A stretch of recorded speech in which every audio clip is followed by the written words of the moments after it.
કેશુભાઈને કંઈક વાત કરવી છે, માઇક એમને આપણી. સત્ય છે એ મારે સમજાવવું છે. હું મારી ભૂલ હશે તો કબૂલ કરીશ.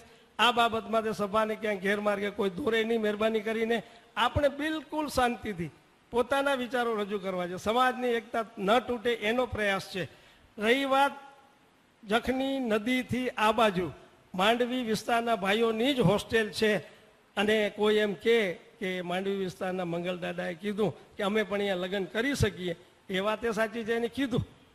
હવે મુદ્દો રહ્યો, અમે તારીખ 8ના અહીંયા આગળ મેઘજીભાઈએ નિર્માણ સમિતિ વતી એક મિટિંગ બોલાવીને આયોજનની અંદર કર્યું કે ભાઈ આપણે આ બાબતમાં એમના વિચાર હતા, જેમ આજે કેશુભાઈ રજૂ કરી વિચાર કર્યા એ રીતે કેશુભાઈના વિચાર છે, એવી રીતે મેઘજીભાઈએ એક વિચાર રજૂ કરી અને એમને 4-5 જણને બોલાવ્યા અને એમ કીધું કે આપણે પણ આ બાબતમાં એક મિટિંગ બોલાવીએ કે આ નિર્માણ સમિતિને હજી 1 જ વર્ષ થયું છે, 2 વર્ષ બાકી છે, તો અમને આ નિર્માણ સમિતિને સહયોગ મળે એના માટે આપણા ગામડાઓ એટલે કે માંડવી વિસ્તારના 22 ગામડાઓની કે છે સમિતિ બની છે, એની સમાજ બની છે.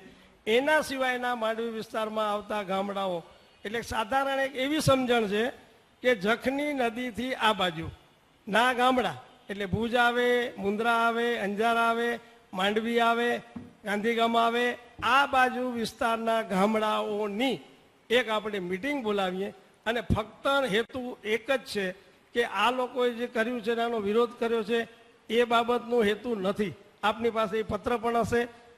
અમે એમ નક્કી કર્યું હતું દરેક ગામને ગામે ગામ આ પત્ર મોકલાવો અને એમાં આ સહયોગ માગવો. આપણે આ સમિતિ મંજૂર હોય તો સહયોગ આપજો, નહીં તો પત્રની અંદર સહયોગ આપતા નહીં. એક મુદ્દો. બીજો એ બાબત પછી એમ નક્કી કર્યું કે આ બધું કરવા માટે સમય ના હોય તો શું કરીએ, તો કે 23 તારીખે ઉમિયા માતાજી ધામમાં આ બાબતની મિટિંગ બોલાવીએ. એ મિટિંગ નિર્માણ સમિતિવાળા બોલાવશે. એ ત્યાં આગળ ભેગા થઈએ એટલે દરેક ગામે ગામે પત્ર આપવાનું નક્કી થયું છે. કદાચ કેશુભાઈ આપના એ 22 ગામોમાંથી પત્ર નહીં આવ્યા હોય તો એ આપવાનું 100% નક્કી થયું છે. દરેકને ગામના પ્રમુખ મંત્રીને કાગળ પહોંચાડવાની જવાબદારી આપવામાં આવી છે. પણ જખથી નદીની આ બાજુના વિસ્તારના ભાઈઓને એટલા માટે કે આ હોસ્ટેલનું સંચાલન કરવા માટે, વહીવટ કરવા માટે અને એમનો વધારેમાં વધારે વાપર કરવા માટે આ વિસ્તારના ભાઈઓને પહેલેથી કેન્દ્રીય સમાજે અધિકાર આપેલા જ છે અને એવા ઠરાવ પણ છે. આ બાબતમાં અમે અભ્યાસ કર્યો છે એટલે હું કહું છું. તો ગેરસમજણ એ પણ ન થાય કે આપની વિરુદ્ધમાં અમે એટલે કે બાકીના ગામો 8 તારીખની મિટિંગ થઈ છે એ તમારી એટલે કે લક્ષ્મીનારાયણ સનાતન સમાજ લગ્ન સમિતિ અથવા હોસ્ટેલને બદલી કરવામાં એમાં અમારો વિરોધ નથી. ફક્ત ને ફક્ત એક હજી મજબૂત સંગઠન સનાતની નામે કર્યું છે અને લખ્યું છે કે જખન વિસ્તારથી આ બાજુના કચ્છ પૂર્વ ઝોન સનાતન સમાજની આ એક મિટિંગ અને આગળ અમે નામ આપવા પણ જઈ રહ્યા છીએ. જેમ તમે આપ્યું છે કે કંઠી માંડવી વિભાગ કચ્છ કડવા પાટીદાર સનાતન સમાજ, એવી રીતે અમે પણ આ બાજુ એ 22 ગામ હોય કે 24 હોય કે જે હોય તે અમારી પાસે લગભગ આ બાજુના ગામ 42 નામો આવે છે.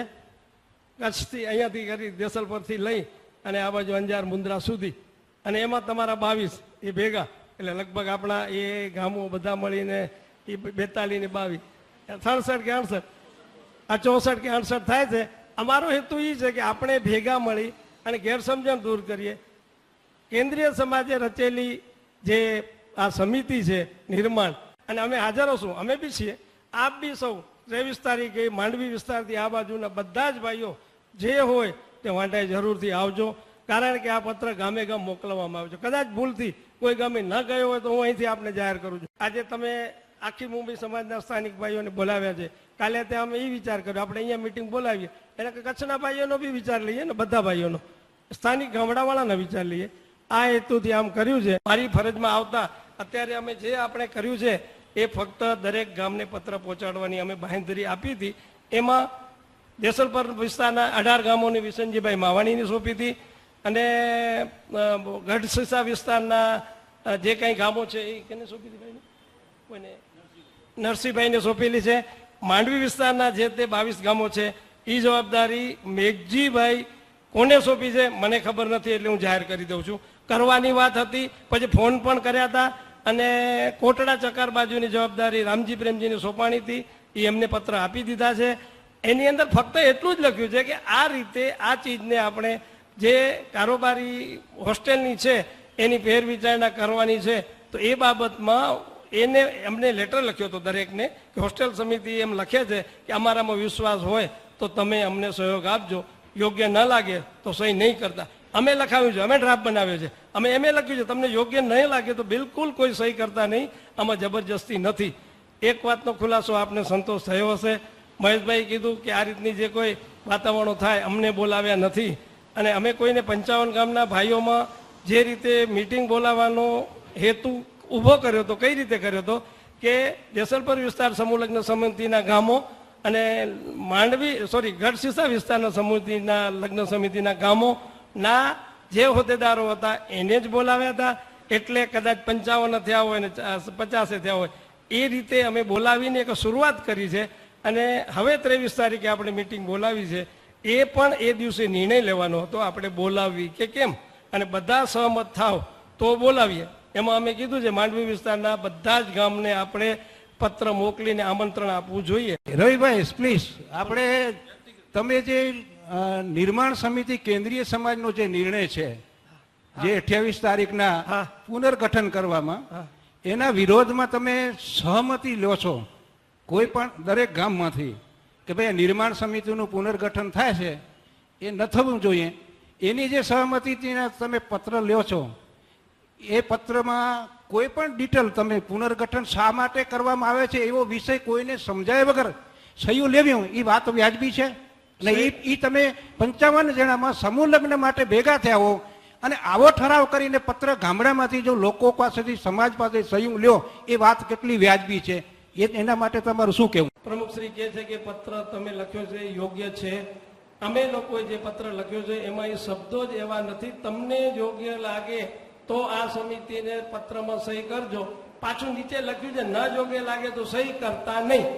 આ પત્ર અમારું સૂચન એટલા માટે છે, અને સાથે સાથે 23 તારીખે મિટિંગ બોલાવવાની છે એનો પણ હેતુ છે. એના સિવાય અમે કાંઈ લખ્યું નથી. એ શબ્દ અમે જ લખાવ્યા છે, તમને યોગ્ય લાગે તો સહી કરજો, નહીં તો કોઈ તમારી ગેરસમજ થાય કે તમારા ગેરવ્યવહાર થાય એવું કરતા નહીં. જે લેટર પછી જે ગામની સહમતિ માટેની વાત છે એમાં અમે હાજર હતા. અમે એમ કીધું આમ ન લખાય, આમ લખો.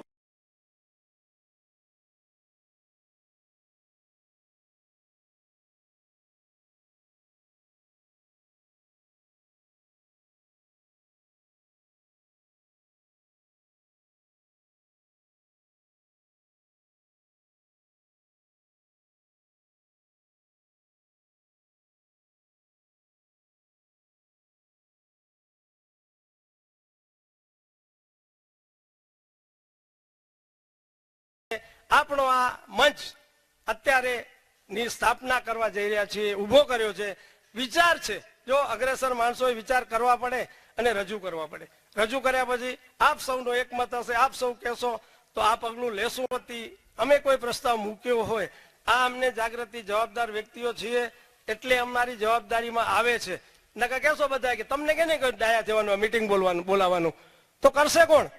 આપણે ભેગા થઈને નહીં કરીએ તો 5 જણા 10 જણાને વિચાર આવે, આગળ થાય અને આપણે એક થઈ અને આ મંચની સ્થાપના થાય.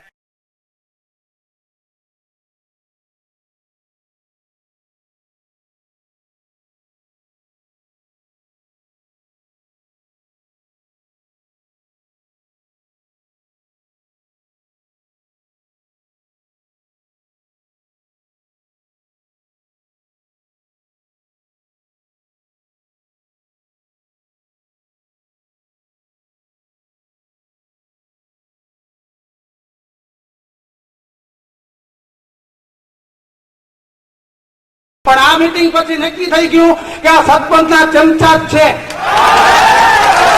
સરપંચના ચમચા છે અને આ ચમચાઓને સમાજના એક કે આ 3 ઓલામાં ક્યાંય બેસવા ન દેવા જોઈએ. ઉમે માતાજીએ 23 તારીખે મિટિંગ રાખવી તો 17 તારીખે એને કઈ લાગતું હોતું નથી, પણ 30 તારીખે અહીંયા આ પરિપત્ર આપ્યું અને 22 તારીખે કચ્છ મિત્રમાં જાહેરાત આપી હું તમને કહું, હું મુંબઈ હતો, મને આમાંની બીજી કાંઈ ખબર નહોતી. હું તમને એટલું કહું, જે એ મીટિંગ હતી એ નહોતી મેં બોલાવી, એ નહોતી ઉમિયા માતાજી ટ્રસ્ટની, પણ આ વિસ્તારના હોવાને નાતે અમે અહીંયા હાજર હતા અને હાજરીની અંદર જે કઈ થયું છે ઠીકાર આપણી ચર્ચા થઈ છે અને એ ચર્ચામાં જે લોકો કોઈ બોલ્યા છે એને પણ આપણે કહીએ આ બરાબર નથી બોલ્યા, એ પણ હું કહું છું. પણ હું કહું કેટલું કહું કે મારી પોતાની જે વાત હોય એટલી કહી શકું. બીજા પોતપોતાની રીતે કોઈ કાંઈ બોલે તો એ વાત બી બરાબર ન કહેવાય. આ સંસ્થા આપણી સૌની છે અને આપણે એમાં મીટિંગ બાબતમાં કહું તો આવી રીતે દરેકને મીટિંગ બોલાવવા આપતા હોઈએ, પણ આવું થશે, આવો ઝઘડો થશે કે આવી વાતો થશે એ બાબતની ખરેખર હું ત્યાંના પ્રમુખ તરીકે કે આવું થશે એ મને કઈ ખબર ન હોય અને ખબર નહોતી. હું મુંબઈ હતો અને આ મીટિંગ થઈ એ ભાઈ મારા મુંબઈ હતો હતો જ નહીં. અરે એમ નથી, મારી સહેલી મીટિંગ હતી. સાંભળો ભાઈ, તમે બેસી જાઓ, જવાબ આપું છું ને. તમે બેસો, હું જવાબ આપું છું ને.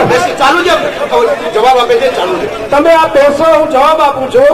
હકીકતમાં મુંબઈમાં પણ મીટિંગ થઈ હતી, પરિપત્ર બહાર પાડ્યા હતા. આપના પ્રશ્નનો જવાબ છે હોસ્ટેલ ફક્ત ને ફક્ત માંડવી હોસ્ટેલની બાબતની ચર્ચા હતી, મીટિંગ હતી. આ બાબતની તમે કહો તો માતાજીના આંગણામાં ઉભો છું, ત્યાં એકતા મત થશે કે નહીં, મને એક પૈસાની ખબર નથી.